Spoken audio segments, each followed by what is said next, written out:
Imagina un mediodía abrasador en Galilea, hace 2000 años. Un camino polvoriento, olivares a lo lejos, y un hombre que va de Nazaret a Cafarnaún se detiene junto a un pozo. Tiene sed. Pero, ¿qué se lleva exactamente a los labios? No una Coca-Cola, no un té, y, contra la creencia popular, tampoco siempre vino. En la Biblia hay cientos de menciones de comida y bebida, pero si las juntamos, como piezas de un puzzle, se reconstruye una imagen sorprendentemente precisa de lo que se bebía en Judea hace 2000 años. Y entre esas bebidas hay una que hoy está casi olvidada, aunque probablemente calmó la sed de Jesús más a menudo que el vino. Y hay otra que le dieron en los últimos minutos de su vida y no fue un acto de misericordia, como muchos creen. Hoy reconstruiremos toda la dieta líquida diaria de un hombre de la época de Cristo, desde el primer trago del amanecer hasta la cena. Y empezaremos por aquello sin lo cual no habría existido ninguna civilización sobre la tierra. Lo primero que bebía Jesús cada día era agua. Parece poco interesante, ¿verdad? Pero el agua en la árida Judea no era solo un modo de calmar la sed. Era una estrategia de supervivencia, una cuestión de estatus y una preocupación constante de cada familia. En la Palestina del siglo I no existía un sistema de abastecimiento como el actual. El agua se obtenía de tres maneras. La primera, manantiales y fuentes. La más famosa es la fuente de Gijón en Jerusalén, que abastecía a toda la ciudad a través del túnel del rey Ezequías, excavado en la roca 700 años antes de Cristo. En Galilea, los manantiales alimentaban ciudades como Nazaret y Caná de Galilea. La segunda, los pozos. Recordemos la conversación de Jesús con la samaritana junto al pozo de Jacob, narrada en el capítulo 4 del Evangelio de Juan. Según la tradición, este pozo lo había cavado el propio patriarca Jacob casi 1500 años antes de aquel encuentro. Y aquí hay un detalle en el que pocos reparan. Jesús está sentado junto al pozo a la hora sexta, es decir, al mediodía, y dice, «Dame de beber». En el clima cálido de Judea, caminar bajo el sol abrasador sin agua durante varias horas era una prueba seria para el organismo. No es solo una excusa para entablar conversación con la samaritana, es la realidad fisiológica de un hombre que ha recorrido a pie un largo trayecto. La tercera, las cisternas, depósitos excavados en la roca donde se acumulaba el agua de lluvia durante la estación húmeda. El profeta Jeremías menciona precisamente este tipo de cisterna cuando habla de cisternas rotas que no retienen el agua. Una cisterna agrietada significaba sed durante toda la temporada seca. Pero lo interesante es esto. Los antiguos judíos no bebían agua pura siempre, y la razón no era un capricho, sino una necesidad ineludible. El agua estancada de las cisternas se contaminaba rápido, criaba bacterias. Por eso se filtraba, se dejaba reposar y con frecuencia se mezclaba con líquidos que, como la ciencia descubriría después, tenían propiedades antisépticas. De ahí nace la segunda línea de nuestra historia, la que nos llevará hasta el vino. Pero antes desmontemos el mito más extendido, que en aquella época apenas se bebía agua y el vino corría a raudales. Es una exageración. El agua era la bebida principal durante el día. El vino acompañaba la comida, la noche, la fiesta.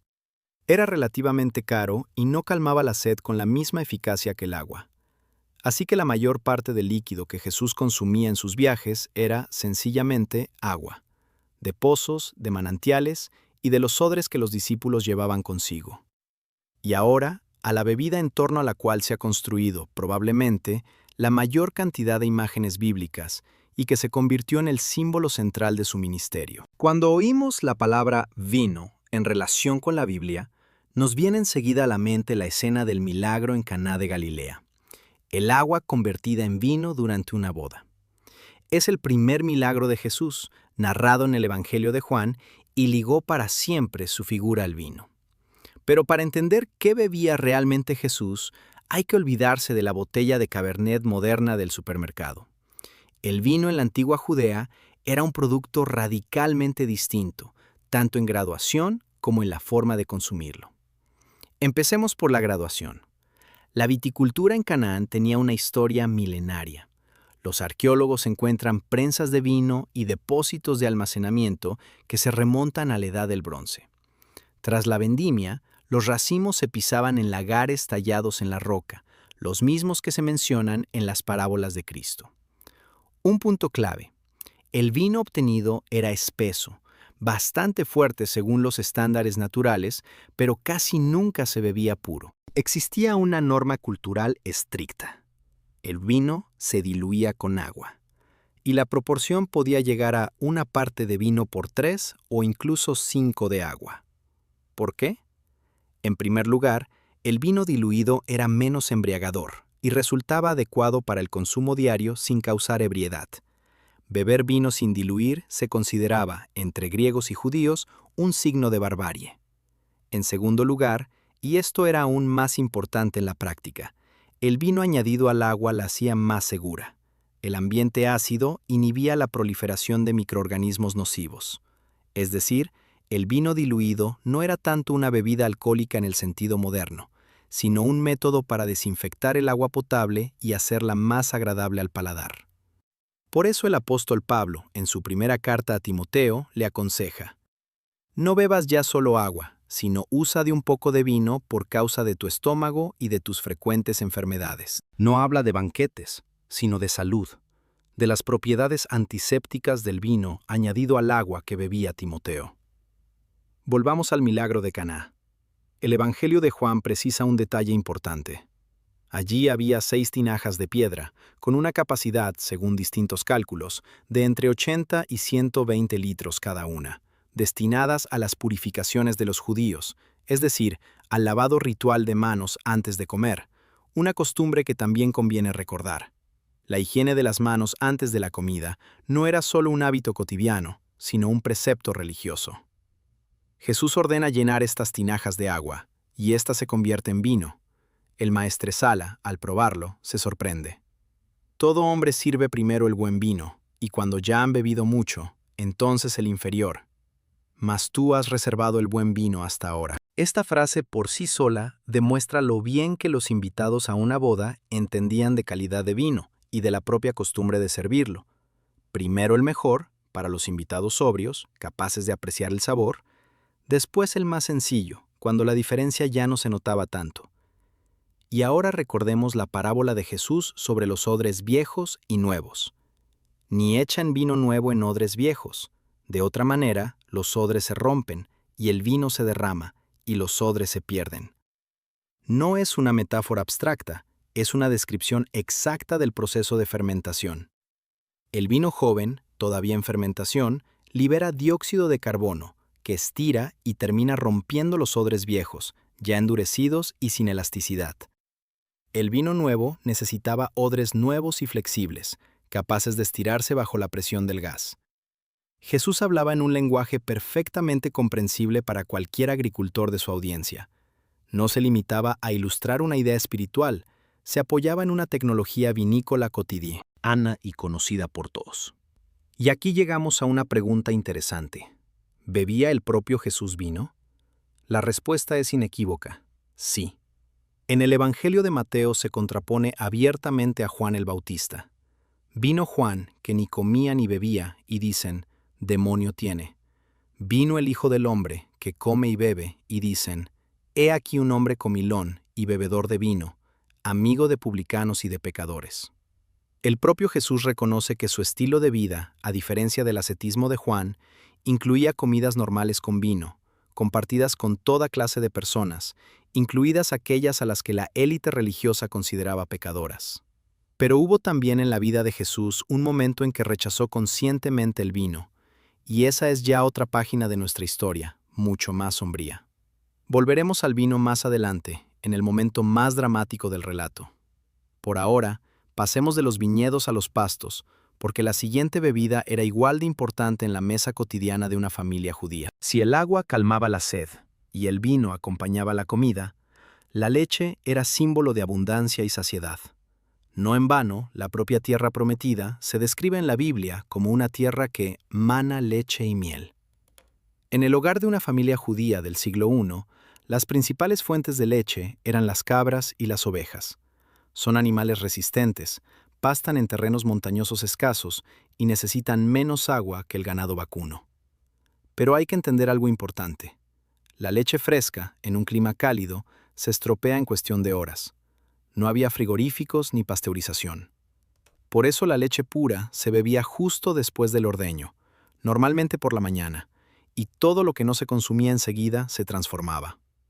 Y aquí llegamos a una bebida hoy injustamente olvidada, aunque la Biblia la menciona sin ambigüedad. Recordemos la escena en que Abraham recibe junto a su tienda a 3 misteriosos viajeros, en los que la tradición judía y cristiana ve una manifestación del Señor. ¿Qué hace Abraham? Ordena a Sara hacer tortas, sacrifica un ternero y, según el texto del Génesis, tomó también mantequilla y leche y el becerro que había preparado y lo puso delante de ellos. En el texto original se usa una palabra que se traduce tanto como mantequilla como leche cuajada o leche agria. En hebreo, gemá. No era un producto lácteo en el sentido moderno, sino algo entre leche agria concentrada y un queso fresco y blando, muy parecido a lo que hoy en Oriente Medio se llama labne, y en su forma más líquida, leben. La técnica era sencilla. La leche fresca se echaba en un odre de piel de cabra que se agitaba y balanceaba durante el trayecto, a lomos de camello o de asno, hasta que las bacterias naturales la fermentaban.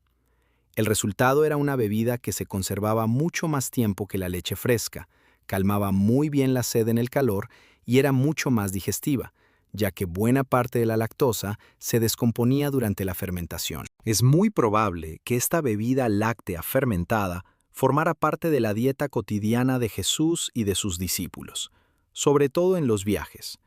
No se estropeaba tan rápido como la leche fresca y era fácil de transportar. Hay en la Biblia otro episodio llamativo con una bebida láctea. En el libro de los Jueces se narra la historia de Jael, que da muerte al general enemigo Sísara. Este, agotado por la sed tras huir del campo de batalla, le pide agua, y ella le da precisamente leche agria, la gemá, en una vasija de barro.